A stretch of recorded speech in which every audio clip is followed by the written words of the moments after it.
Welcome to Parenting Differently, where we leave behind the old way of parenting and allow the gifts of parenthood to raise us. Different to perhaps how we were raised, different to how society keeps telling us to raise our kids, and maybe even different than you thought you would be raising them. Just different. I'm your host, Anja Simmons. Welcome. I'm an author of a book, Parent from This Place: How Yoga Changed the Way I Parent. I'm a mum of two, a trained British nanny, a yogi, and a soul that really wants to be this catalyst for change. That is, I see in so many people and so many parents choosing to do it differently, and I feel so excited by that. I came to parenting as a trained British nanny and thought it would be easy. It was far from that. And I realized that we were actually being raised together. That was the pivotal point in my parenting, that I got more conscious and got more into figuring out who I was and why I responded or reacted a certain way. And yoga helped me do that too. By finding me on my mat, I could bring myself into everything else. So today, very excited. Social media is a great thing, as I found that my next guest, Cynthia Ngoy, on social media from a video she did that was so powerful. And Cynthia is a mum on a mission to empower and unite fellow cycle breakers to raise the collective consciousness and ultimately create a better place for our children to thrive in. Boom, right? She's a transformational business coach, and she helps mums and entrepreneurs forge a new path and build their business around their lives and values, not the other way around. Super excited to have her here and to introduce her to my Parenting Differently listeners and viewers, and I look forward to introducing her to you. So, hello and welcome, Cynthia, to Parenting Differently. So good to see you. Yeah, I'm so excited you're here. So, let's dive in. I spoke about how I met you on social media and I loved your videos. And, the joy of social media is connecting you to people who you would otherwise maybe never know. So that's cool. So, who Mm. are you, Cynthia? Who are you and who are you parenting? So, my name is Cynthia. I'm a mom of two. I'm also a business coach. And this question always stumps me because I'm so multidimensional and fluid that it's so hard to kind of put into words what I feel like I am, you know? Um, Yeah. so that's kind of just what I lead with that's what I do. That's kind of like who I am. Excellent. Excellent. And so, starting with sort of the uncovering to become a conscious parent, what are your children teaching you, or what are you learn? Let me go back a sec. What are you uncovering about yourself since becoming a mum? So my journey, my spiritual awakening happened after my first son was born. And so that was back in 2018. And after he was born, I was going back to work and I just realized I just had this, it wasn't like this lightning bolt moment. It was kind of a slow realization of, oh my gosh, he's going to inherit everything that I have, meaning every fear, every concern, every, every limiting belief. And that to me was the wake up call to start looking into who I was, um, how I was teaching him. And like at the time, he was still a little baby, but I'm super into psychology and neurobiology and all that stuff. And so I know Mm-hmm. that his first few years are super formative. And so that's when I really started prioritizing increasing my awareness around who I was, how I was being. And it was really funny because I had an idea of who I was and my husband had a different idea. And so when I started waking up to the ways that I was acting, how I was controlling, how I was very anxious, I was like, I didn't know I was this anxious. And my husband was like, you didn't know. You were unaware of that? Normal people act, right? He's like, not really. And so it was kind of like a funny awakening, a painful awakening. It was kind of all of it at once. Mm. And so what my son is really teaching me is what my children have two now. What they're really teaching me is how to be present and how to be here in this moment, enjoying the beauty of life. And it's funny because, when we're pregnant and we are preparing for our children, we think, okay, let's get the baby room ready. Let's get all these things and all this Mm. stuff ready, like the perfect toy. I like can't tell you how much I was researching, like, what's the best toy for blah, blah, blah. Cause I mean, I had no idea. Right. And I had all these toys ready. And then when he started playing with things, he was like, didn't want to play with the things that I had prepared. And he was like, water bottle, Yeah, yeah, yeah. You're like, but this is educational. Play with this. This will help your brain. water bottle. And I'm like, oh, okay. So you're just really fascinated by this thing that we think are just like normal, regular, everyday life things. But he's like fascinated by it and Yeah. obsessed with it almost too. And so he's teaching me to appreciate what is and Mm. it's the beauty of being alive, really. Yeah, that's so so awesome. I mean, I relate to in so many levels of that, and the being present, like to be. They're just only ever in that moment, right? And we were at one point also, hopefully, as little children, the same, you know. And I love the way you're saying, and this is so imperative that we're never told. And at me, even as a trained British nanny, came into parenting thinking I knew lots. I knew very little about my children, shall we put it that, and about myself. But nobody ever spoke about what parenting will actually do to us. It was all centered around the children and how you need to teach them this and you need to do this and you need to do this, right? And in that present moment you talk of, it is just right here, right now, and it's all as it is, Mhm. right? And so I Yeah. love that idea that, you know, even that you're awakening when he was so little to be like, I just realized I'm going to put all my stuff onto him. You know, for many of us, it takes quite a lot of years till we feel that. And I'm like, why wouldn't we know that beforehand? Why would that not be a conversation? Why would that not be passed on? Like you say, what stroller to get? Well, what can you do to heal yourself before you have this little person? Yes, exactly. And that's kind of the thing that I wish I was just telling my husband the other day. I was like, how come there's all these resources about all the things that you need to prepare for a baby, but no one's really telling you like how to prepare mentally and Mm, emotionally and the different seasons of life that you're going to go to through as a mother and right. trying to raise a child and you have literally no clue how to do this. It's Like, new. how do you No. courses for this? Yeah. Like mandatory courses. You Yeah. know what I mean? So I'm like, yeah, they Abs- had those great like breastfeeding classes and diaper changing classes and birth story and all that stuff. And I'm like, where's the like, hey, this is how you raise an emotionally intelligent child. This is how yeah. you learn how to be present. This is Mm, how to grow your awareness about the things you're saying and the fears you're projecting and the things that you're yeah. doing that could be potentially causing trauma in your child. Mm-hmm. Mm-hmm. Absolutely. Absolutely. It's sort of mind blowing that it I guess that's how maybe it's supposed to be, right? It's supposed to be that it's the children that wake us up. It's the children who give us that or a stronger awakening, a stronger awareness, and them helping raise us as we raise them makes so much sense, Yeah. right? But I agree in terms. I always thought too that I was really laid back, Mm. and I was really cool and I can do this parenting thing and this is just, the next step in my life.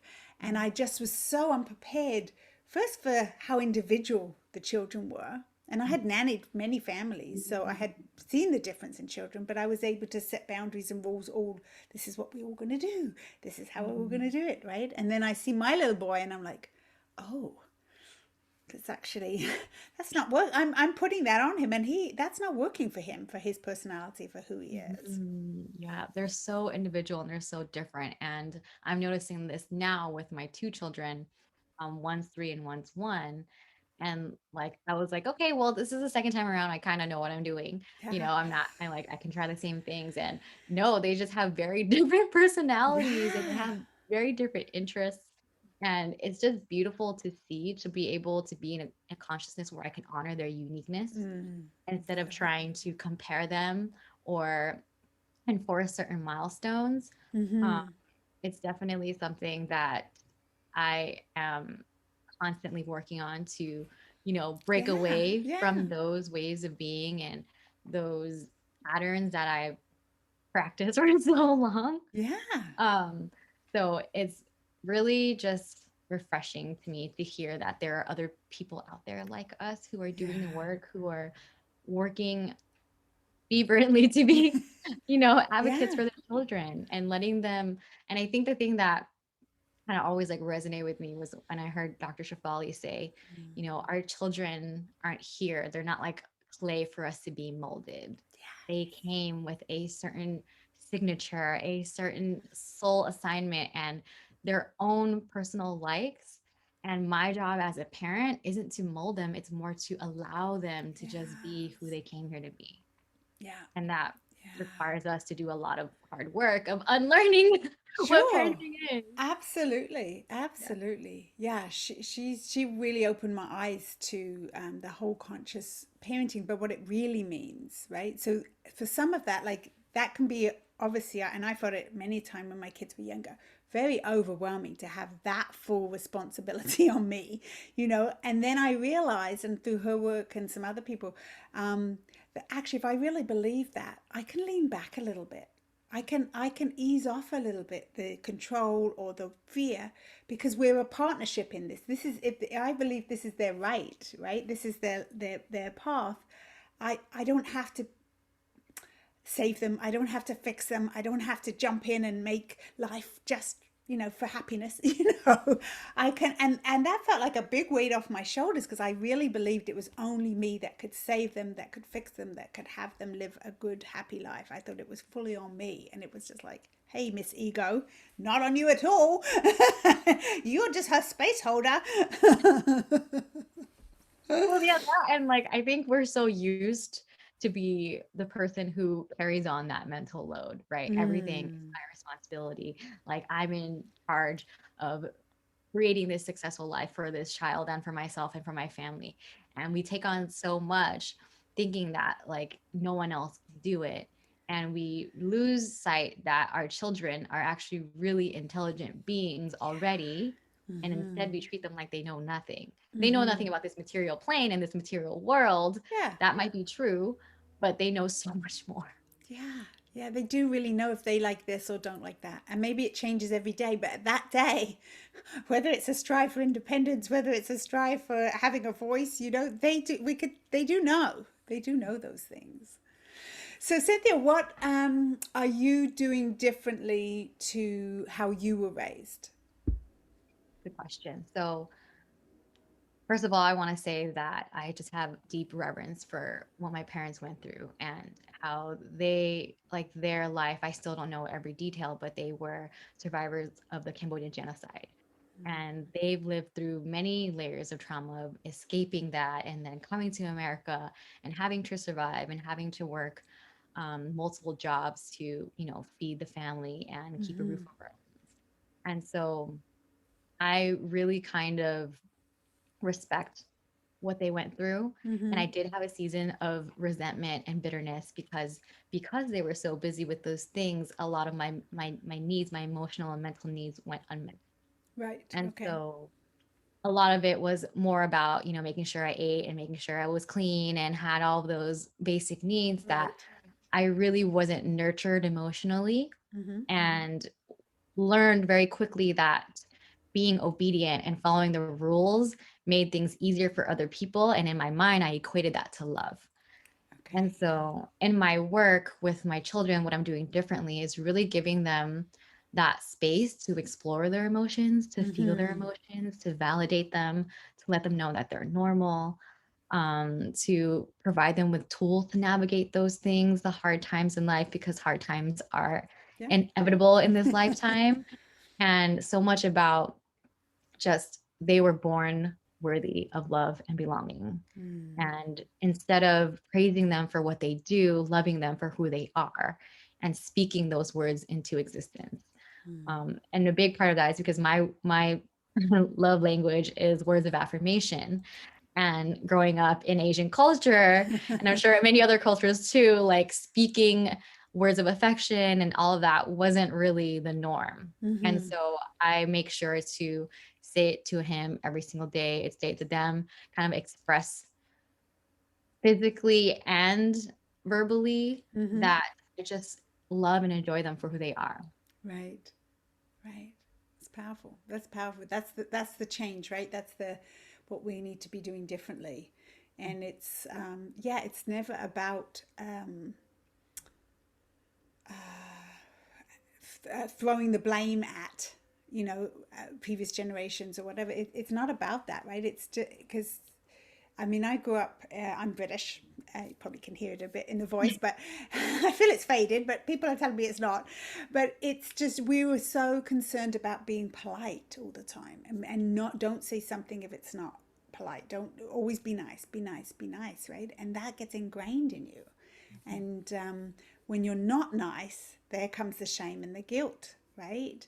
Um, so on that note, how do you handle the shame and guilt in motherhood? Like if you do mess up occasionally. Well, my whole thing, is it okay if I curse on here? Yeah, okay. Yeah, please go My ahead. firm belief is that no matter how much I heal and how much I learn, that I am inevitably gonna fuck them up somehow. Yeah, Like I am going yeah. to make mistakes. I'm human.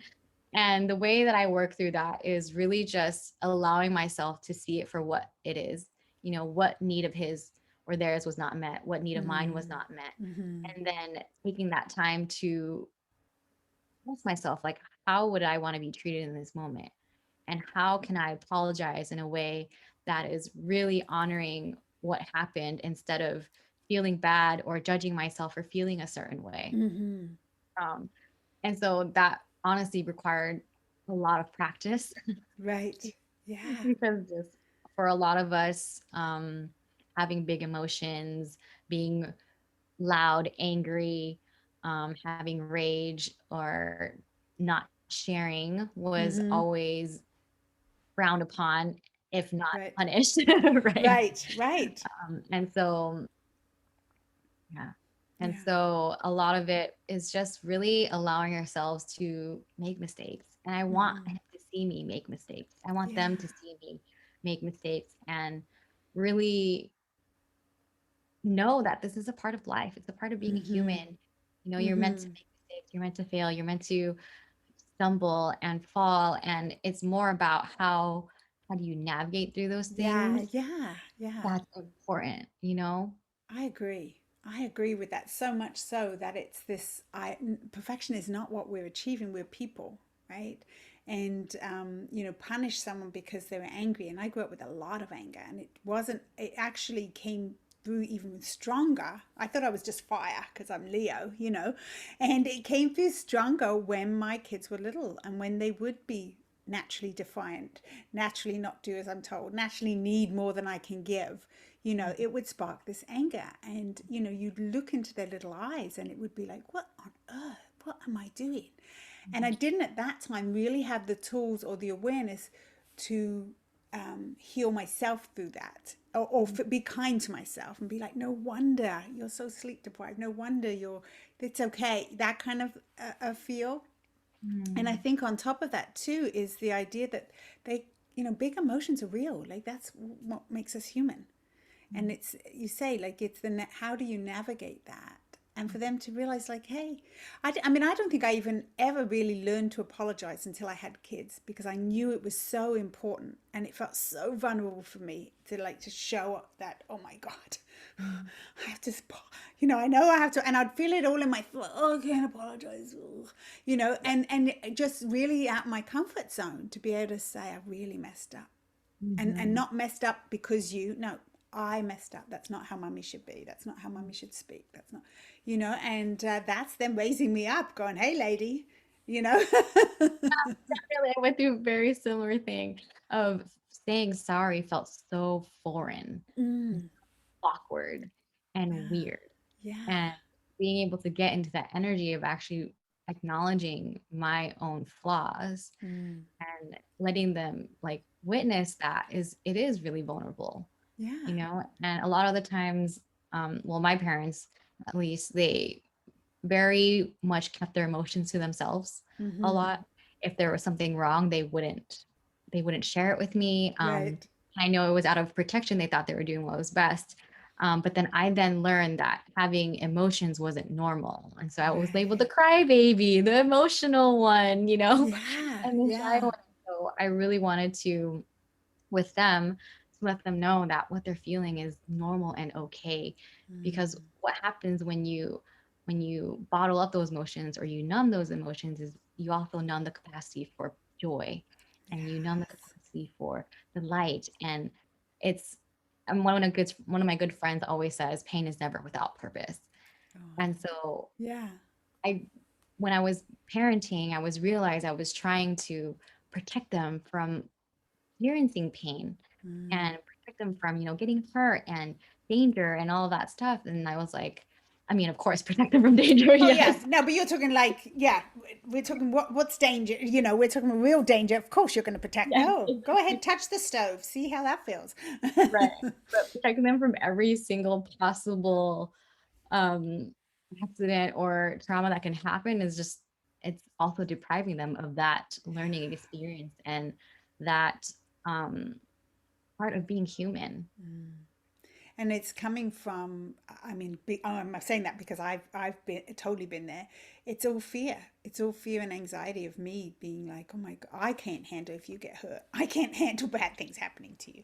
I can't, so that's looking back at me. Why is that, right? Why is that not um, acceptable? And some of that for sure is society's way of saying, hey, as a mother, you need to be this martyr. You need to be able to just, come, let me love you all. Everything will be fine, and that's not realistic in my world. And I'm sure in many people's worlds. Mhm. Yeah. Yeah, I was very much that way too, of wanting to be his savior, be the one for him. Mm. And then it dawned on me, like, one day I won't be here. Mm-hmm. I'm the tool to navigate through that grief or that pain. Yeah. And so that was really the moment that I was like, okay, I have to loosen the reins. Like, I have to stop Mm-hmm. trying to fix everything, or every time he's frustrated to just do it for him. It was just like, no, Right. like, Yeah. my husband actually really taught me that, because my husband's like super chill, really relaxed kind of guy. And so I would watch him. It's funny because you, as a mom, you have your way of parenting, and then your husband, you guys, you talk about it, but we still parent differently. Sure. See him working with my children, and I'm like, he's like really standing back, letting them kind of explore, and I'm like, watch them, like they're really close to falling, and he's like, it's fine. Oh, He's like, that's they're gonna learn, and I'm like, oh, you can't do that. yeah, yeah, it is. It taps into so many things, it Yeah. really does. And it's, as mums, we have to let the fathers parent how they parent and this vice versa. And it does really, in the big picture, enable our kids to know how to deal with different scenarios and different people. And I mean, really early, right? They know who's going to give them comfort. They know who's going to give them food. There's know who's going to give them all the yummy snacks. Like they know that. That's like, you never had to actually say it out loud, Yeah. right? They learn so quickly. Yeah, yeah, wow. So, something else I'm curious about with you is from the video that I saw of yours that went super viral, the one where they were saying all these things and you put the hands over your child's ears to tune that out, right? So, how are you doing that in real life? That's a really good question, because um as a working mom of two, right, Mm-hmm. I have to enlist help. Mm-hmm. And doing that really opens up the doors to other people kind of raising my children. Mm-hmm. And so the way that I kind of do this, and it kind of varies, it's kind of an ongoing thing, as Sure. you know, Yeah. right? Um, is I really take it upon myself to educate them. And because there's so much new information and resources out there that we have available now that the older generation didn't have Sure. access to, Right. I'm obsessed with this. Like, literally, this is like, it's my thing. I'm super Yeah. into it. I love my children. I know this is part of my mission, and this is part of why they chose me. Right. I take it upon myself to educate them. Mm-hmm. And in educating them, there's an art to that as well. right? There's Mm-hmm. a lot of times it can cause tension when they're like, this is how you do it. You think I don't know how to raise children. They don't say these things, No, but but yeah, there is you can feel that it. emotion there. And you kind of have to really acknowledge like they also want the best intention for my children. Mm. And realizing we're on the same team, I'm going to share with you what my perspective is and what my learning is and what I put into practice that works with them. Mm-hmm. And then give them the tools to do those things. So, oh, I would say instead of saying good job or good boy, I would say you did that really well. I saw how Mm-hmm. hard you worked there.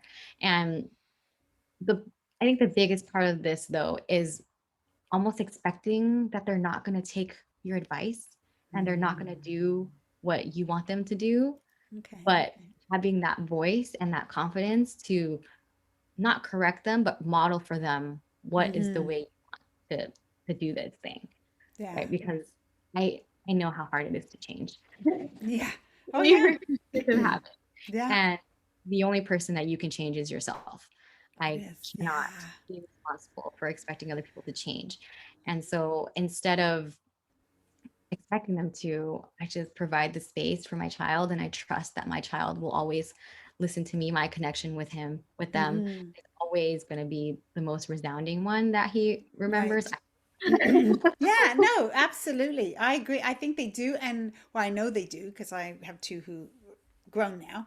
But I think on top of that, um, it's okay for them to have a different relationship with the other people, with other people taking care of them, right? That they also will be able to sort of they're not damaged by the fact that someone said it differently to how my mum would say it. And then in the big picture, I mean, my gosh, I had such strong emotions. I wasn't as confident as you when mine was smaller. I was so tied into being nice and polite, that it became a roar rather than just a, let's have a look how we can talk about this differently.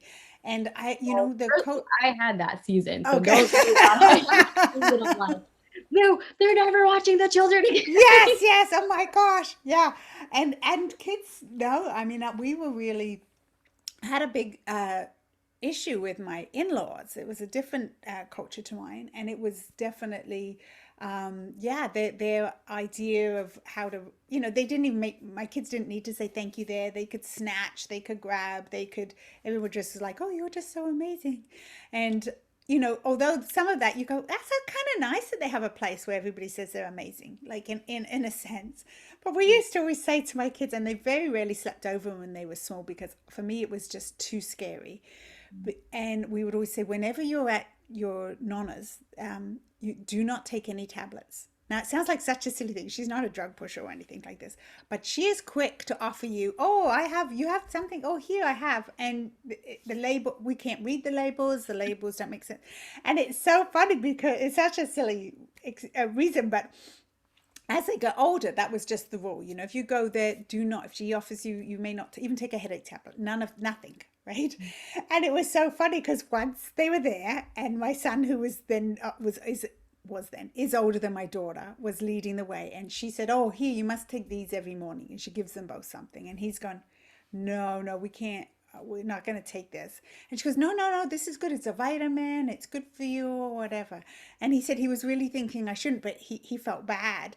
He said he popped it in his mouth. My little one hadn't yet. And then she goes, oh God, no, spit it out. So the teaching is teaching my children when you're there. These are the rules. We don't trust that side of things. There's a lot we can trust with Nonna. She's lovely and she'll make you lovely meals and she'll take you to the park. But Yeah. don't put things in your mouth unless it's been cooked and on your plate. Oh my goodness, I love that so much. Just hearing the stories of, your teachings actually like registering in them and seeing them like Yeah. it's such a beautiful thing. And I was just the other day, so my son, my older son who's 3, right? Mm-hmm. My youngest son was crying and he was in the car and he was crying and he was just really, really upset and he was in the car seat for way too long. And Yeah. my, Which my happens. oldest son looks over and he goes, it's okay, almost home, like, and starts comforting him in the same that way Beautiful. we do. And he's like, and there are other times too when like So I cute. my youngest is like crying, and my oldest son will come and kind of like take a look at him and see how he's doing. And he would bring a toy over to help redirect him. And Yes, my so heart just cute. like melts because I'm like, oh my God. Like, This is a caring individual. Yes, yes, absolutely, absolutely. So yeah. it is, and he didn't. We don't. This whole teaching thing, I really have a problem with when people say you got to teach your kids this. You live it. Live that kindness, live that sharing, live that awareness of smelling before you put something in your mouth. You know, live it, and that's how it's absorbed. That's how it becomes part of a character or part of a choice they then have Mm, somewhere in their being, right? exactly. And I think that's the hard part with it is how do we live it if we were never modeled it and we don't even know Yeah. what is healthy and what is normal, Mm. you know? And so I think that is a lot of the learning and unlearning that we have to do as Yes. adults. That's my responsibility. Mm-hmm. Learn what is healthy and what is not, you Yeah. know, because a Yeah. lot of those things that I was trying to teach him, I wasn't doing myself. Like you were Mm-hmm. saying, smell before you eat. Like I never do Yeah. that. I was learning, okay, like how would I introduce this to him if I don't do it myself? I first have to embody it and practice it. And so Mm-hmm. even like I have a series going on about boundaries right now over on my TikTok. And everyone was asking like, how do I start teaching boundaries? I'm like, well, first you have to focus on your relationship with your child. Do you have boundaries with your child? Do you share your boundaries with your child? Because you know, like Mm-hmm. our children, we tolerate way more than we should. You know, like the other Oh, day, my son was literally climbing on me as I was eating, and I'm like, this is fine. And I was like, this is not fine. I just remembered this is actually not fine. I was Yeah. like, and so I had to like really collect myself and be like, Jeremy, I can't eat like this. Like, can Mm-hmm. you sit over here while mommy eats? It's mommy's time to eat. And then kind of really just sharing with them, like, you have to first model the behavior. You Yes. first have to exercise your boundaries because they Mm. learn from what they see and how you Yeah. act more than what you say and what you enforce 100%. on them. Mm-hmm. 100%. Yeah. Yeah. I mean, I grew up in the generation where it was do as I do, do as I say, and not as I do. And that is just so, and I tried to believe that. Like, I really thought, oh, okay. And then it just doesn't make friggin' sense. It doesn't make any sense whatsoever. Who are they witnessing? Who are they witnessing, live life? Like, it's all the stuff we don't want them to pick up. They pick up really fast, right? And having boundaries that really shows them that they can have boundaries too, right? Doesn't it? And it also shows them that um, that you matter as a parent because you can have your own boundaries. And it's the episode coming out this week. I was just editing a little bit, and she's this lovely lady, Catherine Endy, is saying, not your boundaries don't always have to be logical. Sometimes they're just needed for that day, for that time, based on how you feel. And I love that. I was like, yeah, they don't always have to be, okay, this is my boundary and this is the why. It could just be, I just can't. I'm done. I can't. There's nothing done. Mhm. You can't always, come up with, well, okay, I need a really good reason. No, you friggin' don't. It's Yeah. a no. I've Yeah. got no reasons today. It's a no. Yeah. That's Yeah. okay, right? And I think you brought up a good point about just being fluid in how we parent, you know. Mm, Like I think I was so like stuck on like this is how we're going to parent. This is how like we're going to consistently parent because they crave consistency. yeah. And that really takes out like the individuality of the experience. Like this might Mm, not work for my oldest son, it might not work for my youngest son. And I think that's something I really had to learn was learning how to be mm, fluid. Like just because you yeah. make this decision once doesn't mean it's going to be forever. Yeah. You can change them, you can alter them, you can, you know, flow with them because they are ever flowing and ever growing. We Mm, must be able to evolve ourselves and our boundaries with the season that they're in. yeah. Yeah. And I think for me now, obviously at a totally different stage of parenting, I realize that so much of the stuff that I really worried about doesn't really matter. It doesn't matter. It doesn't matter that in the big scheme of things, right? We're in relationship with these children, and many of our worries and things, um, we can ease off on them because they know, we've talked about that. We've got to work with trusting our own intuition, because that's how you then pass that on. I know that's a big one for you too, and have so much of the noise. If we can quieten that down, it Yeah. it's not so important. It really isn't. Yeah. Yeah. I love you bringing that point up with the listening to our intuition, because I grew up not even knowing what that voice Me was. too. Like, what is my intuition? Like, what does that Mm-hmm. mean? What does that voice even sound like? I have no idea Yeah. how I should, be. And so Mm-hmm. I always looked to outside to tell me, like, I always thought, like, oh, my friends know me better than I know myself. Mm-hmm. I always looked to kind of other people to tell me how I was. And when it came to parenting, if you do that, there's so much noise. There's literally like millions of articles telling you should do things a way, or not your Yeah. aunt or your Yeah. neighbor who's telling Yeah. you gotta do this. And it's more about just listening to your intuition, like what feels Mm-hmm. right to you right now, Yeah. like what fits for your family right now. Like Mm-hmm. this is Yeah. your choice, and Yes. you are the one with that power, to make those decisions. And Mm-hmm. if it's the wrong decision, then guess what? You have the option to fix it and Yeah. change it and Yeah. apologize for it, because That's your they flow. learn Yeah. quickly. It's so wild how quickly they learn. Mm-hmm. And so it's really just on us to allow ourselves that fluidity and listening to ourselves and making mistakes. Again, making mistakes is such Again a and again and again. Yes, absolutely. yeah. So, Cynthia, what do you think? We kind of touched on a lot of it, but the one thing that would have maybe been the hardest part for you of parenting? Hardest part of parenting would definitely be learning to prioritize myself again. Yeah, Yeah. giving myself that permission to carve out time for myself was really difficult. And especially with how we were raised, and like you said, being the martyr, doing everything Mm-hmm. for our children. When I started taking time for myself, it was in little pockets, but I felt so guilty. Yeah. I could hear them like outside crying for me, and I'm like, I just need like 15 minutes.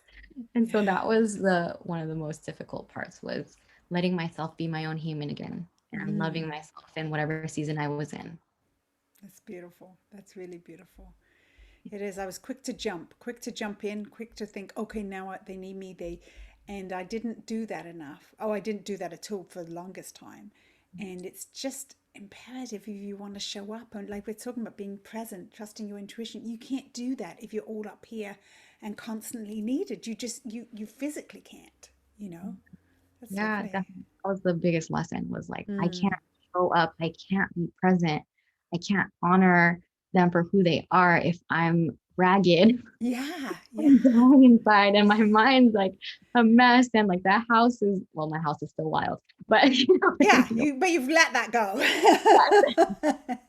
my priorities today. That's not important. So it's not Yeah. bothering me. Mm. And so, if the final question, because I really appreciate sort of what you've been sharing today, is if you could go back to you 3 years ago, I guess, with your little baby boy, what wisdom that you know now would you be able to share with Cynthia back then? I love that. What wisdom. So 3 years ago, me was highly fearful. I had really just, I was afraid of everything new, afraid of the unknown. And so the wisdom that I would have for her would be to just lean into the unknown, and that's the places where you'll grow and expand the most. And I know it feels scary. I know it feels terrifying, Right. but what's on the other side of the fear is just pure unconditional love. Mm. Whoa. Got chills there. Yeah. Yeah, that is beautiful. Really beautiful, very touching, and very inspiring. To be, for me, for you being a young mom and to be at that place already is just phenomenal. Really phenomenal. So, Thank you. thank you It so was nice much. to give them the props. Yeah, yeah. Thank you to those two little boys. Yes, indeedy, indeedy. So, thank you so much for being here, Cynthia. I really appreciate this conversation. Thank you so And much for having me. Like, your energy and your purpose and your divine mission in the world is so beautiful too. So I just feel really lucky to be a part of it. oh, Oh, thank you. Thank you so much. And for listeners and viewers here, make sure you subscribe and you'll be able to find all about Cynthia in the comments. We'll leave all her ways that you can reach out and find her. I noticed your shirt. I went on your Etsy shop today, and that is just awesome. Show your The shirt a little cycle more. ends with The me. cycle ends with me. Whew. She's doing the work. She is doing the work. Thank you so much.